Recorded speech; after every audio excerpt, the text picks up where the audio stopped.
I want to say things are becoming mainstream in the sense that you are seeing it on the news, everyday news. They're talking about having an AI agent maybe on your phone. They're talking about how people with like Grayscale have integrated cryptocurrency in their funds. People are talking how you can go to the doctor now and stand actually in front of a mirror, and that does an in-depth scan. So things are actually becoming more day to day, mainstream, real world for people. Welcome back to Only the Savvy. I'm your host, Nicole, and today we're thrilled to welcome back a returning guest, Sandra Abrams, the founder of Onboard 60. If you caught our first interview, you know Sandra is a powerhouse when it comes to making technology accessible, especially in the Web3 space. Since we last spoke, so much has happened in the world of tech. AI has become an everyday tool, wearable technology is advancing rapidly, and digital identity is becoming a major conversation. Sandra is here to help us break it all down and share what's next for Onboard 60. Sandra, welcome back. It's always a pleasure having you here. Thank you so much. Thank you so much for having me. I'm looking forward Absolutely. to it. Sandra, last time you were on the show, we talked a lot about Onboard 60 and your journey into Web3. Since then, the tech landscape has been evolving quickly.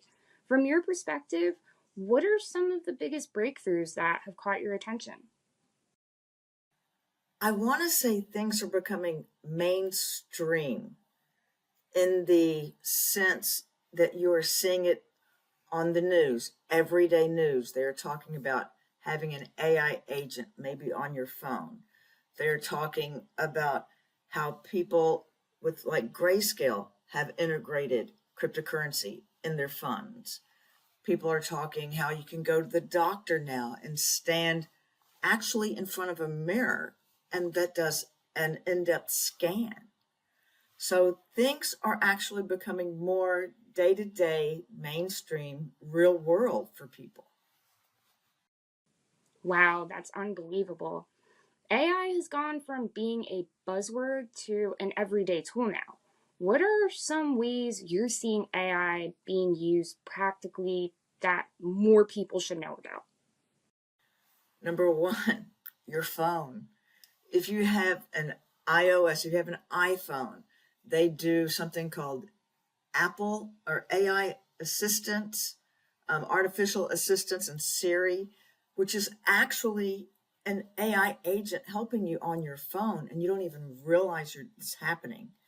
Think about just a message somebody texts you. Let's go to lunch. What you're going to see is a prompt or a phrase where it would be a message that you would actually type in. It may say, sounds good, and you automatically hit that. That is called an AI assisted agent on your phone. So things are happening, you're not even realizing it. They have that with your co-pilot when you do emails on your computer. When you write an email, you may have a co-pilot little thing you hit, and that's just actually an AI assistant for a task that you do on a daily basis. Wow, so are you saying these little pop ups that we're seeing, like with Google and texting right now, that's an AI agent? That is an AI tool, an AI agent. That is an assistance from AI. Wow, so you heard it here first, guys. It's not as advanced as we think it is. We're using it right now. So wearable technology is growing beyond fitness too. Tracking, now helping with real-time health monitor, fall detection, and even early disease prevention. Have you come across any new innovations in this space that are standing out to you? Bit Doctor, BIT, capital B for bit, and then capital D for doctor, AI.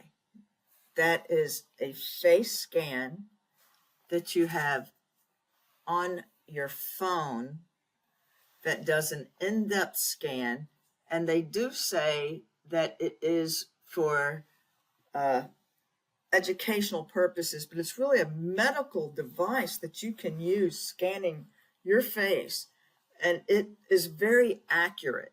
It lets you know that I have a regular heartbeat, I have good blood pressure, I have strong uh, mental acuity, but it also lets me know that I need to take care of myself physically and work out some. My muscle mass is not as great or as fabulous as it could be. And it's very accurate.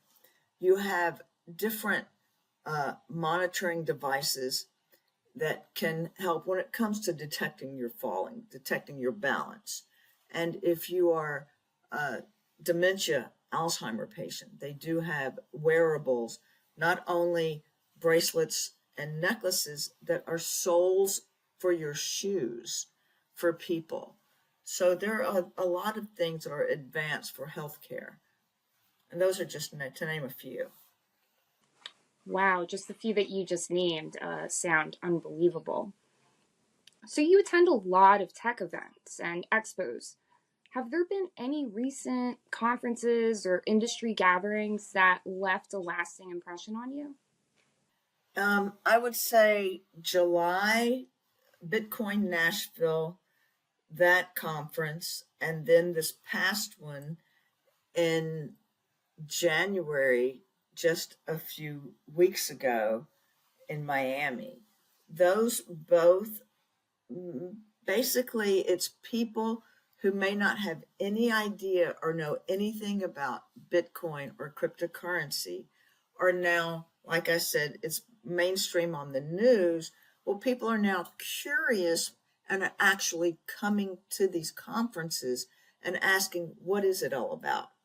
You have a car service that uses cryptocurrency as their payment in Miami, like an Uber or a car service to get you to the airport. They use cryptocurrency as their payment.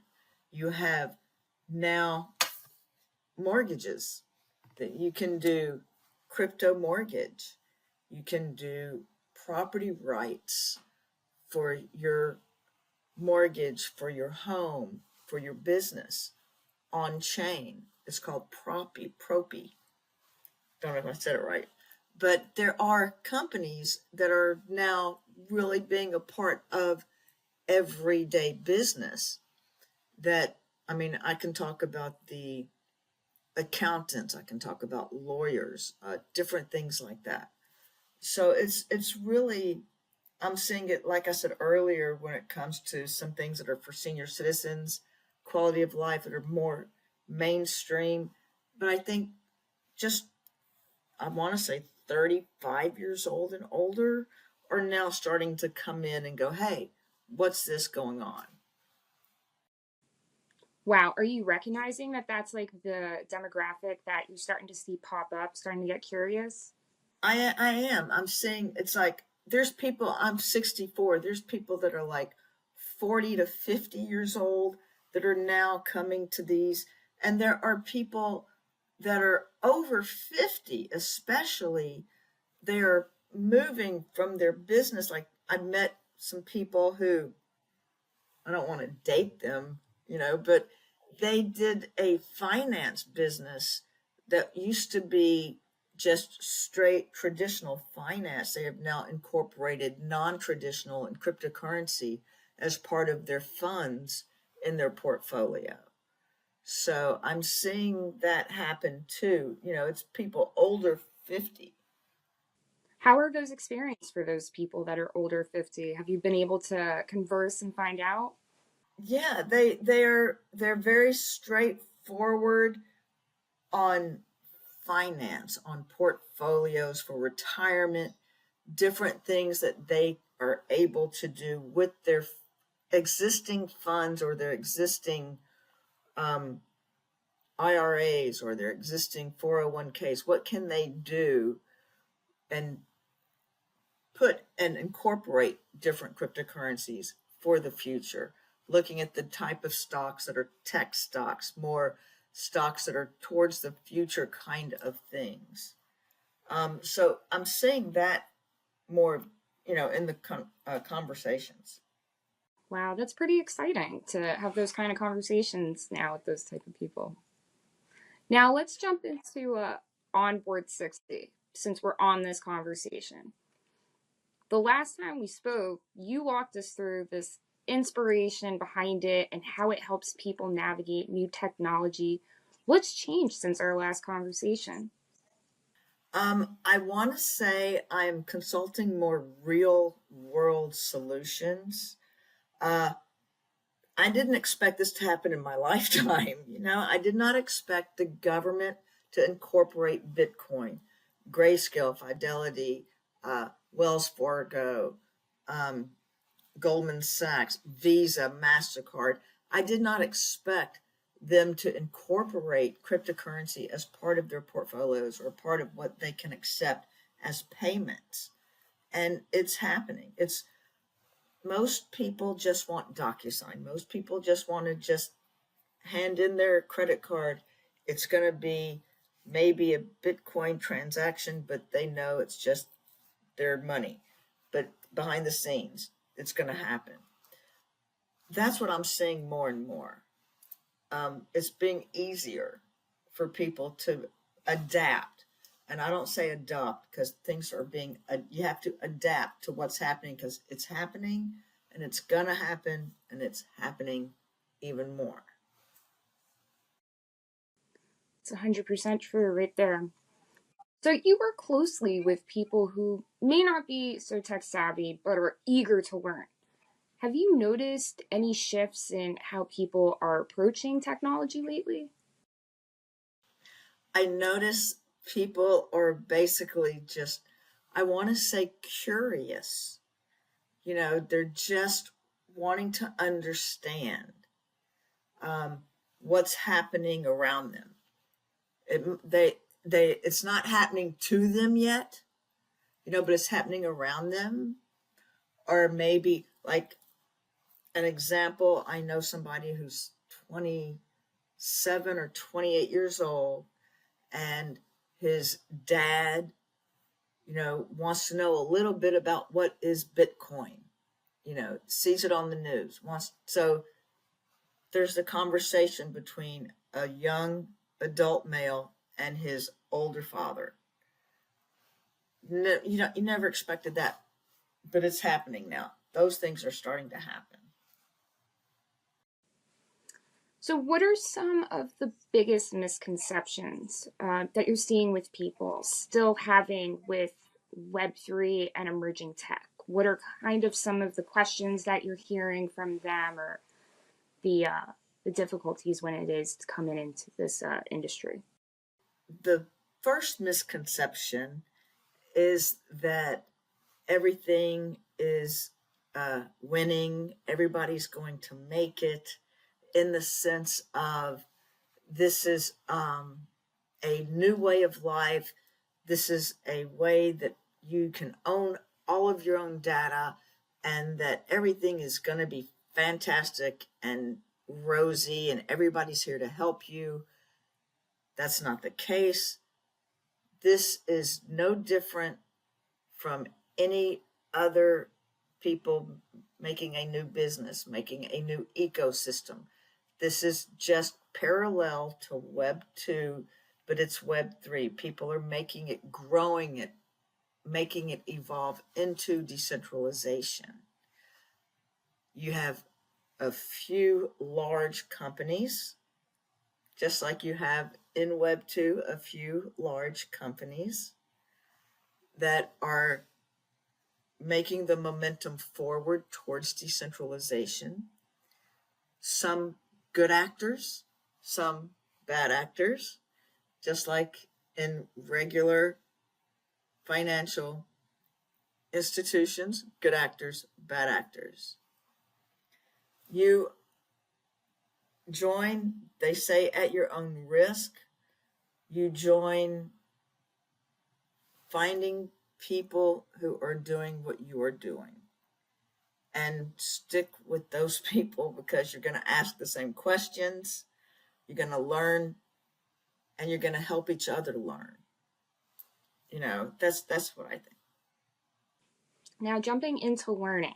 I do want to speak about your social media platforms because you provide so much knowledge on your social media. So your social media platforms are so creative and engaging. It's literally a fun way to learn, which isn't always the case in tech. How has your content evolved and what's been resonating most with your audience recently? I have to tell you, I have learned, I call it experiential learning. I've done a lot of experiential learning with a lot of different social media platforms. Now I have three main platforms that I use for Onboard 60. One is LinkedIn, and I'm learning to be more consistent with LinkedIn because I believe this, and people think I'm crazy when I say this, but LinkedIn is the new TikTok. They want you to do video. They want you to have a hook. They want you to have a clear message.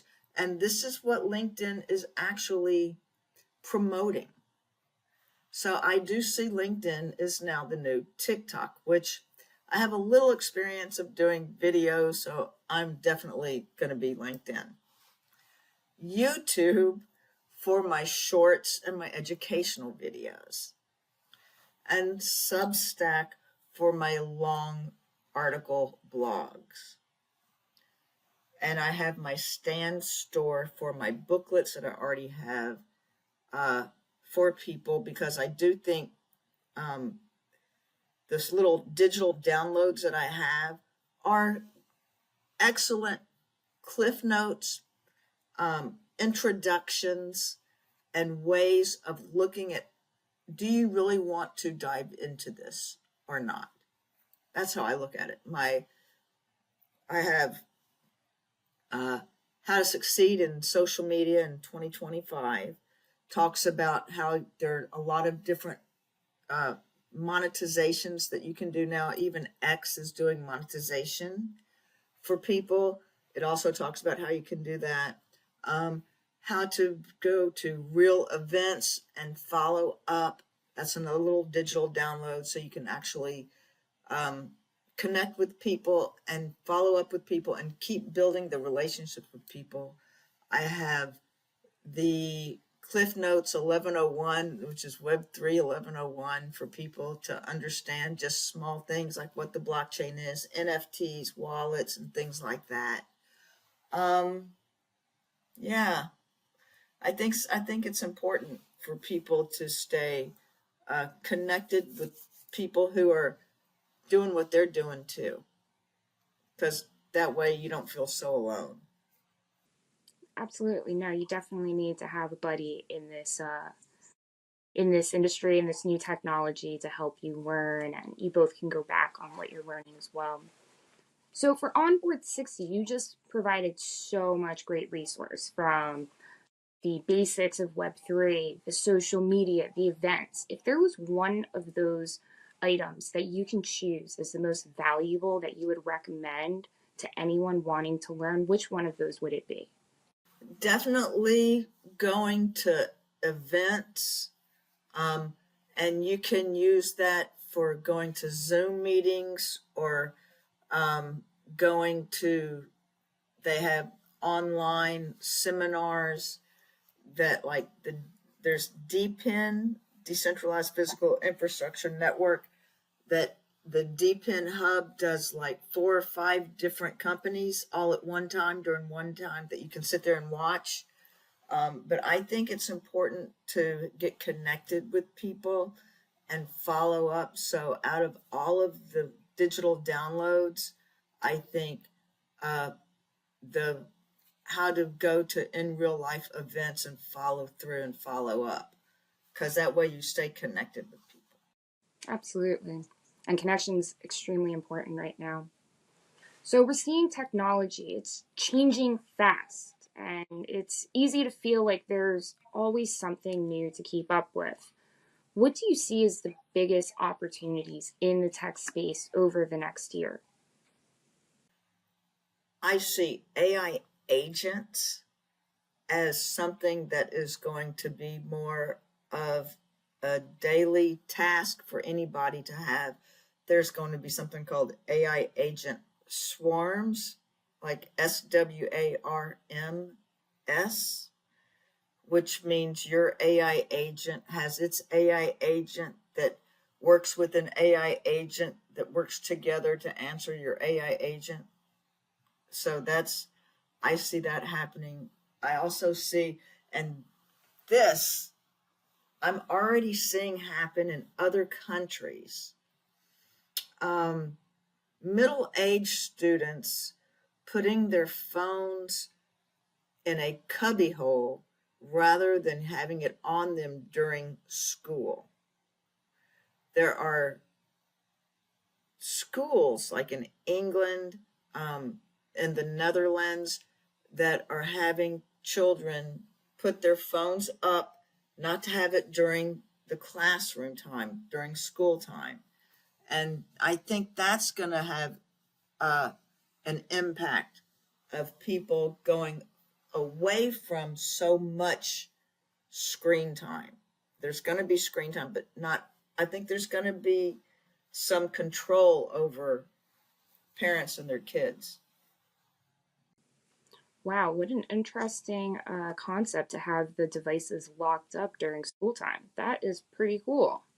They're showing the kids interacting even more so with each other.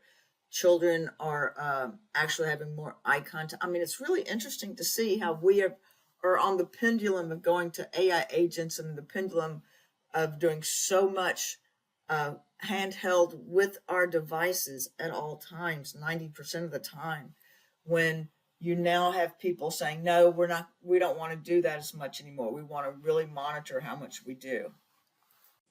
Wow. Wow, that's unbelievable. I do want to ask though, for like right now, what trends are you seeing right now that you think people should be paying attention to? I definitely think people should pay attention to the different tech stocks, the tech companies, like the decentralized physical infrastructure networks.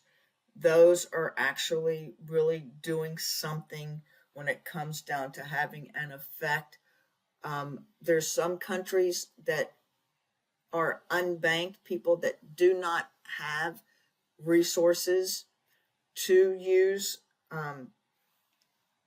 money. So they use their different tokens like Solana or Cardano or Algorand or some token. Well, they're also doing that for the real world, for decentralized physical infrastructure, for them to be able to have Wi-Fi, or they have uh, access to medical, like BitDoctor does use in some of these smaller countries, in these countries that are undeveloped. So some of these decentralized physical infrastructure are for healthcare, um, mapping the weather when it comes down for farming and stuff like that. So there's things to look into that are helping everyday world, everyday life. Wow. Wow. It's good that there's this technology that's starting to help in the everyday life, especially in areas in need. Yeah. Yeah, I think So, real world is where we're looking at now. People moving more towards real world assets. absolutely. There's been a lot of discussion around digital identity and self sovereign identity, SSI. How important do you think this is for the future? And how does it tie into your work?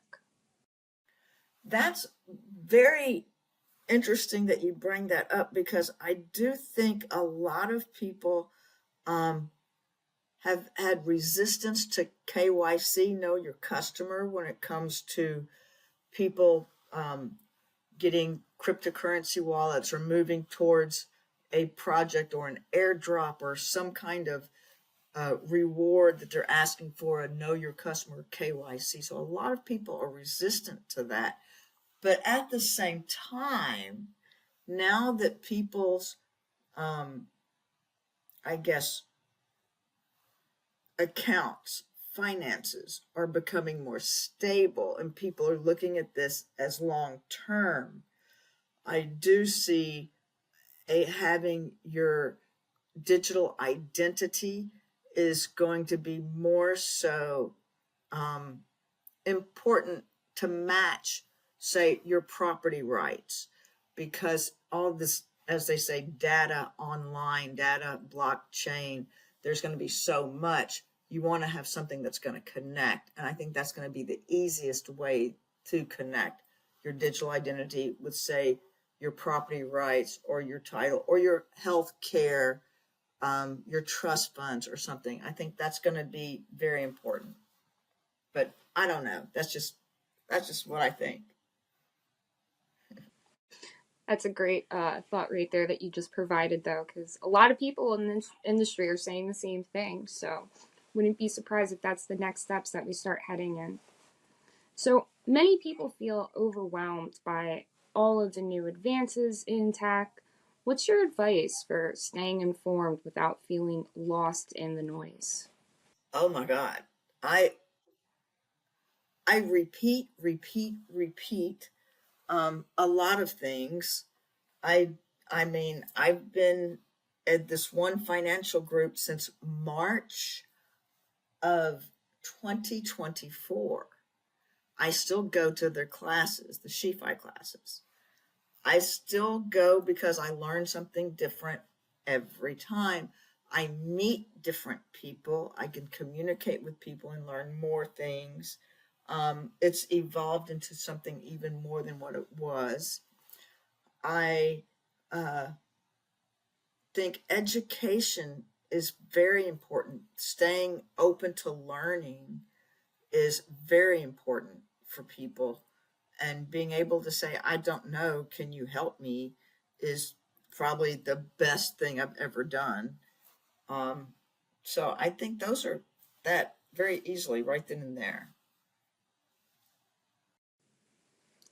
Of course, I want to get into asking what's next for Onboard 60. Is there any exciting projects, collaborations coming up?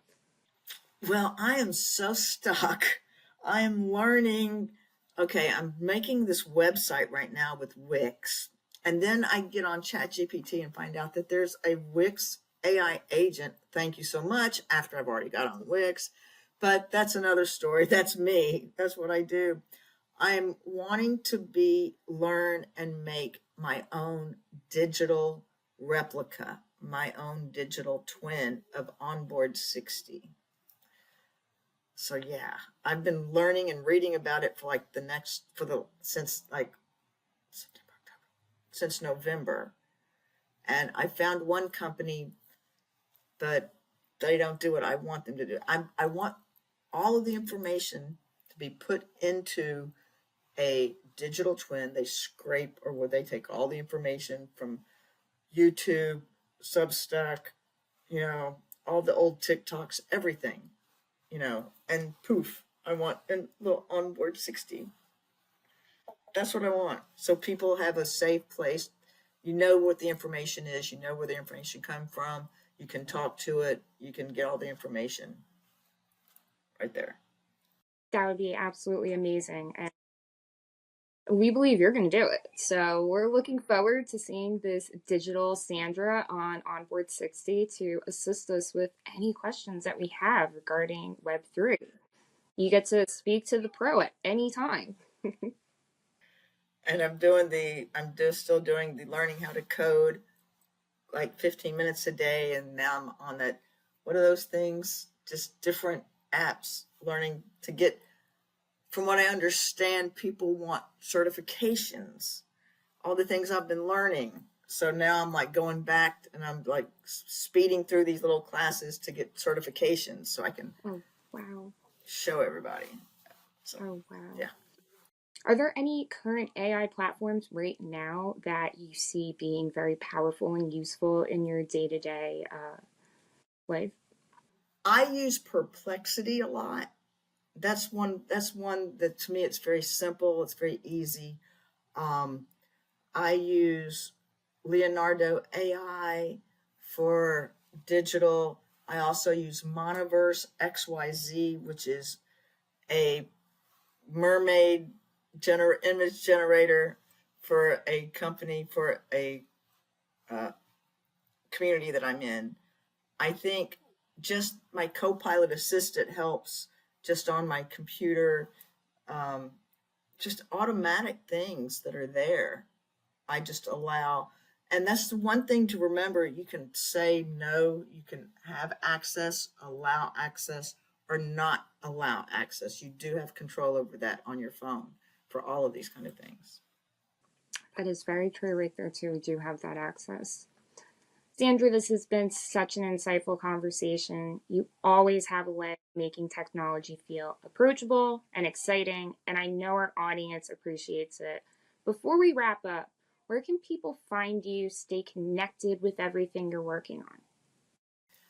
First and foremost, LinkedIn. Substack is my journey down the Web3 rabbit hole.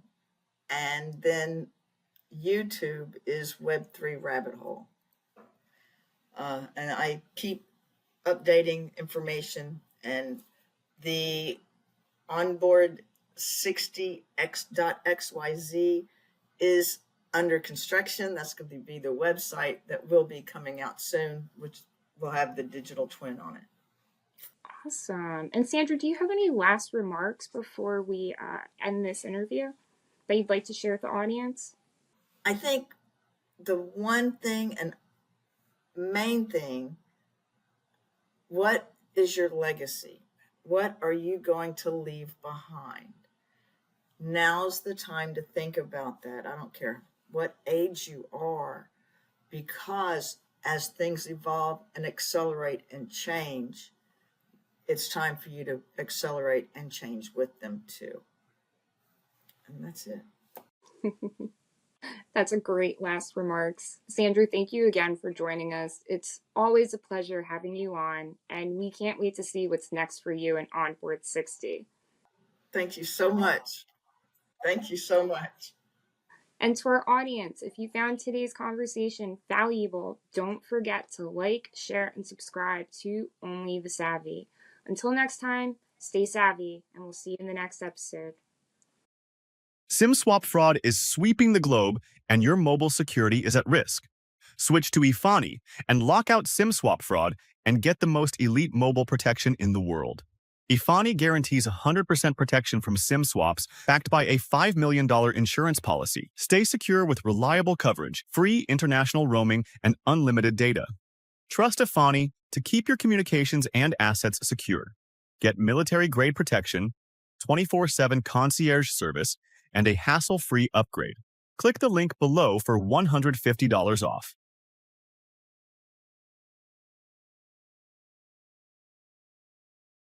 Thanks for watching. Help support this channel and receive exclusive offers from one of our partners located in the description.